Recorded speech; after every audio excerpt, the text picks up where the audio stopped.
Media మిత్రులకు నమస్కారం. రాజ్యాంగబద్ధంగా జరిగినటువంటి ఉప ఎన్నిక అయిపోయిన తర్వాత సాయంత్రం ప్రెస్ మీట్ పెట్టి తెలంగాణ భవన్లో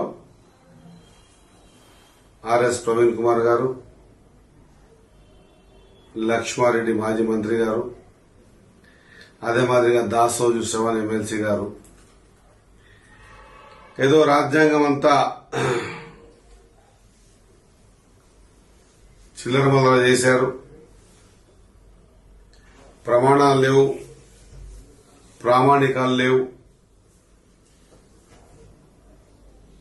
రాజ్యాంగాన్ని తుంగలో తొక్కారు,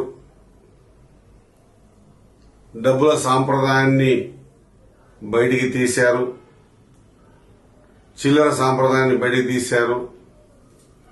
ఇక రకరకాలుగా గుండాయిజం, రౌడీయిజం, ఇంత బీభత్సమైన ఎన్నికలు ఎప్పుడు చూడలేదు.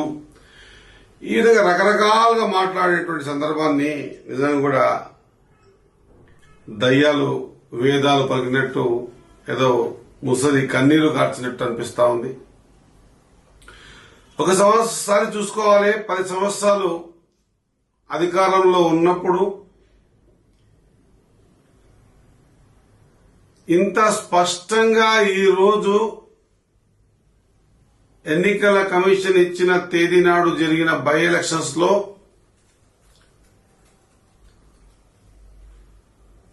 ప్రజల తీర్పు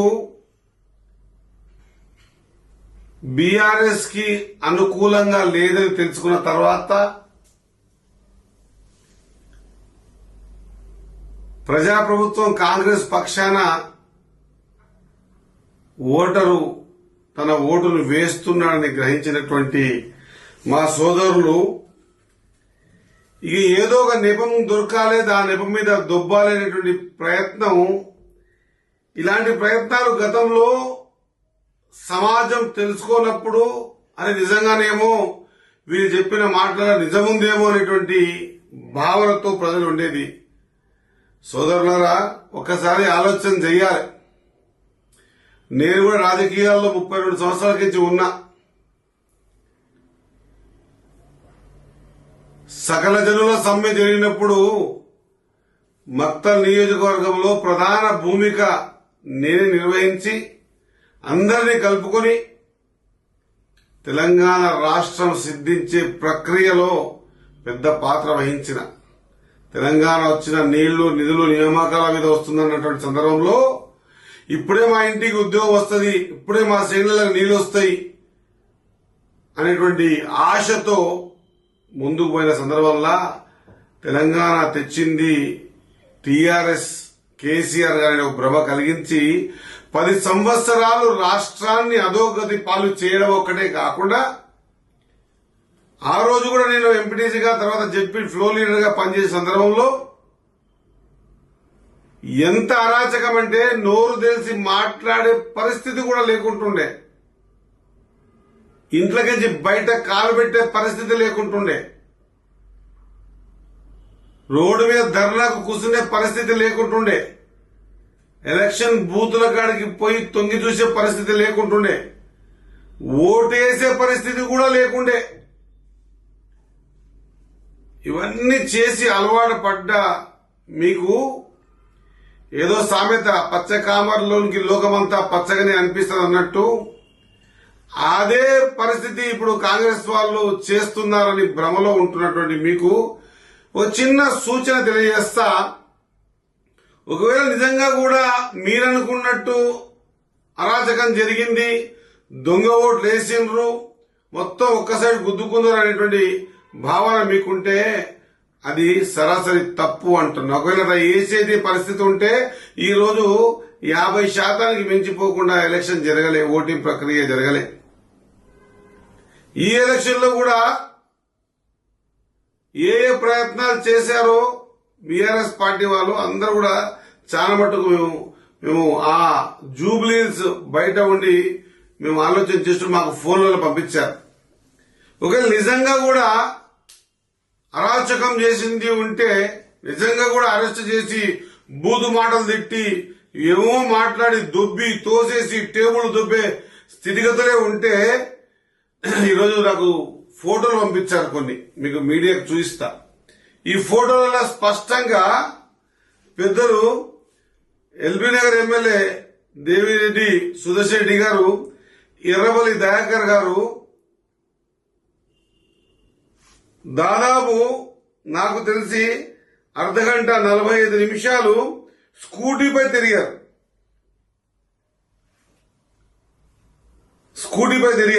దానికి సంబంధించిన మొత్తం ఈరోజు నా దగ్గర ఉన్నాయి. నిజంగా అరాచకమే జరిగి ఉంటే వీరిద్దరి మీద కేసేసి వీరిద్దరు లోపల పెట్టే పరిస్థితి. ఒకవేళ వాళ్ళని మీరు ఫోన్ చేసి అడగండి, నిజంగా ఈ రోజు ఆ జూబ్లీ హిల్స్ లో తిరిగారా లేదో సమయంతో పాటు మొత్తం మీకు ఫార్వర్డ్ చేస్తా. సోదరులారా చెక్ చేసుకోండి. మీరు అనుకున్నట్టు మీరు చేసినట్టు కాంగ్రెస్ పార్టీ వాళ్ళు కూడా చేసేమో అని అనుకుని భ్రమలో ఉండడం తప్పది. అట్లా జరగలేదు. రాజ్యాంగాన్ని నమ్మిన వ్యక్తులం కాబట్టి 100% ప్రజల అభీష్టం మేరకు ప్రజలు స్వేచ్ఛగా ఓటు వేసుకునే విధంగా ఈ రోజు పరిస్థితుల్ని ఎలక్షన్ కమిషన్ ద్వారా పోలీస్ డిపార్ట్మెంట్ పరిధిలో ఈరోజు కార్యక్రమాలు తీసుకున్నారు. ఎలక్షన్ కమిషన్ ఈ ఎలక్షన్ సజావుగా జరిగిందనేటువంటి చెప్పే పరిస్థితి ఉన్న ఈ సందర్భంలో ఈ విధంగా అవాకులు చెవాకులు ఓడిపోతున్నామనేటువంటి భయంతో భ్రమతో ఇక తెలంగాణ ప్రజలు గతంలో 2023 డిసెంబర్లో ఇంటికి పంపించింది. తర్వాత పార్లమెంట్ లో డిపాజిట్ రాకుండా చేసింది. ఈ బై ఎలక్షన్స్ లో మొన్న కంటోన్మెంట్ లో ఇంటికి పంపించింది. ఇప్పుడు ఇది కూడా పంపిస్తే ప్రజలు ఎక్కడ నమ్మరేమో మమ్మల్ని అనేటువంటి ఒక అభద్రతా భావంతో మాట్లాడుతున్న మాటలు తప్ప ఎక్కడ కూడా ఈ మాటలలో పసలేదు. ఇది నేను చెప్పాల్సిన అవసరం లేదు. మీ వీడియోస్ రేపు పొద్దుగాల ప్రజలు వింటే వాళ్ళే. At the same time A Jubilee ప్రజలైతే మీకు 3 సార్లు ఓటేసి బీఆర్ఎస్ కి అధికారం ఇచ్చినటువంటి ప్రజలే ఈ రోజు ఆశ్చర్యపోతా ఉన్నారు. అన్నా ఈ విధంగా రాసిండ్రేనని. కాబట్టి కొద్దిగా మనం మాట్లాడేటప్పుడు గతంలో మనం కూడా ఏం చేసినాం, మనం చేసిందని వీళ్ళు చేస్తుండ్రేమో అట్లా అని చెప్పి వాళ్ళు అనేద్దాం అనేటువంటి మాటలో ఉంటే ప్రజలు నవ్వుకుంటారు. ఒకసారి ఆలోచన చేయాలి. ఖచ్చితంగా 20 ఫిర్యాదులు ఇచ్చినాం, 30 ఫిర్యాదులు ఇచ్చినాం. ఒక డెలికేటెడ్ బూత్ ఉంటే దానికడ ఏదో పెట్టాలి ఫోర్సు. తెలంగాణ 9 సంవత్సరాలల్లా ఇందిరా పార్క్ దగ్గర ధర్నా కూడా చేసుకోవడానికి అవకాశం ఇవ్వని మీరు, ఇందిరా పార్క్ లో ధర్నా చౌకని ఎత్తేసిన మీరు, స్వేచ్ఛంగా మాట్లాడడానికి కూడా అవకాశం ఇవ్వని మీరు, మాట్లాడితే పోలీసులు హౌస్ అరెస్ట్ చేసినట్టు మీరు, మక్తల్లో మారుమూల నియోజకవర్గమైన మక్తల్లో నా పైన కూడా 22, 23 కేసులున్నాయి. నాకు దాదాపు 60 నుంచి 70 సార్లు హౌస్ అరెస్ట్ చేశారు. ఆ స్వేచ్ఛ లేని పరిస్థితిని చూసి ఈ రోజు ప్రజలందరూ కూడా స్వేచ్ఛతో తిరుగుతా ఉన్నారు. ఈ ప్రభుత్వం ప్రజాప్రభుత్వం ఎవరి మీద కూడా చర్యలు తీసుకోవాలా లేదా మాకు ఇట్లా చేశారు కాబట్టి టిట్ ఫర్ టాట్ గా చేయాలనే ఈ మధ్య కొత్త షోక్ అయిపోయింది. ముఖ్యమంత్రులు ఎటబడితే అట్లా మాట్లాడితే, మంత్రులు ఎటబడితే అట్లా మాట్లాడితే ఏదో హైప్ క్రియేట్ అవుతుంది. మా వార్తలు చదువుతారు, పేపర్లలో పెద్ద పెద్దగా రాస్తారు, మీడియాలలో సోషల్ మీడియాలలో మీరు పెంచి పోషిస్తున్న పింక్ మీడియాలలో పెద్దగా చూపిస్తారు. అదే చూపించి ప్రజలు నమ్మిస్తామనేటువంటి భ్రమలో ఉంటే ఆ భ్రమ తొలగిపోయింది. ఆ భ్రమ 2023 డిసెంబర్లో తొలగిపోయింది కాబట్టి రిజల్ట్ కాంగ్రెస్ పార్టీకి ఇచ్చారు. ఆ తర్వాత జరిగిన పార్లమెంట్ ఎలక్షన్ తొలగిపోయింది కాబట్టి డిపాజిట్ లేకుండా చేశారు. ఆ తర్వాత జరిగిన బై ఎలక్షన్స్ లో అది కంటోన్మెంట్ కావచ్చు, రేపు రాబోయే రిజల్ట్ జూబ్లీ రిజల్ట్ కావచ్చు, దీంట్లో కూడా ప్రజలు ఇంటికి పంపిస్తా ఉన్నారు. నేనేమంటున్నా అంటే మాట చాతుర్యం నాకు లేకుండొచ్చు, చాతుర్యంగా మాట్లాడేది తమ్మిని బొమ్మిని తమ్మి చేసేటువంటి విద్య నాకు రాకుండొచ్చు. కానీ నిజం మాట్లాడాలనుకుంటే ఒక్కసారి గతంలో తొంగి చూస్తే నేను కూడా 25-30 ఏళ్ళకి 32 ఏళ్ళకి రాజకీయాలలో ఉన్నా. గత 9 సంవత్సరాలుగా నా మీద జరిగినటువంటి హౌస్ అరెస్టులు లేదా నా మీద జరిగినటువంటి మన పోలీస్ స్టేషన్ లో కూర్చోబెట్టే విధానాలు చూస్తే నేను ఆశ్చర్యపోయినా. ఈ విధంగా కూడా ఉంటుందా, తెలంగాణ తెచ్చుకున్నది మేము ఎందుకు అనేటువంటి సందర్భం చూశాం. కాబట్టి సోదరులారా, ఈ విధంగా మీరు ఎన్ని మాట్లాడినా కూడా ప్రజలు ఈరోజు విశ్వసించే పరిస్థితుల్లో లేరు. ఈరోజు ఓన్లీ క్లియర్ గా అర్థమవుతుంది ఏంటంటే ఓడిపోతున్నామనేటువంటి సంకేతాలు మీకు వచ్చాయి. కాబట్టే ఆ ఓటని జీర్ణించుకోలేక, ఆ ఓటమిని ఒప్పుకోలేక, ప్రజా తీర్పుని ఒప్పుకోలేక ఏదో బటకాల్సి మీదేసి దీన్ని ఈ విధంగా సీఎం గారు కొన్నారు, చేసిర్రు.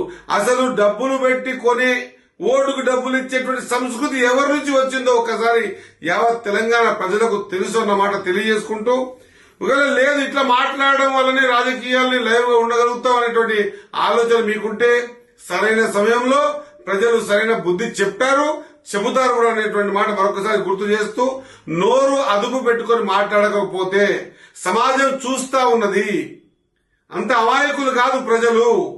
ఏది పడితే అది నందిని పందిని నందిని చేసి చూపిస్తే మేము చెప్పిందంతా వింటారు అనేటువంటి భ్రమలకించి దయచేసి బయటికి రావాల్సిందిగా తెలియజేసుకుంటూ, ఈ విధంగా వాడు ముఖ్యమంత్రి పడుకొని వీడు వాడు అనేటువంటి ఈ సంస్కృతి ఏ మెసేజ్ ఇస్తా ఉన్నాం రాబోయే తరాలకు? రాజకీయాల్లో విలువల కోసం వచ్చాం, ఎక్కడున్నాయి విలువలు? ఆ రోజు నీకు చెప్పకూడదు కానీ మాజీ మంత్రులు, మాజీ పెద్ద మనుషులందరూ కూడా ఏం మాట్లాడారు?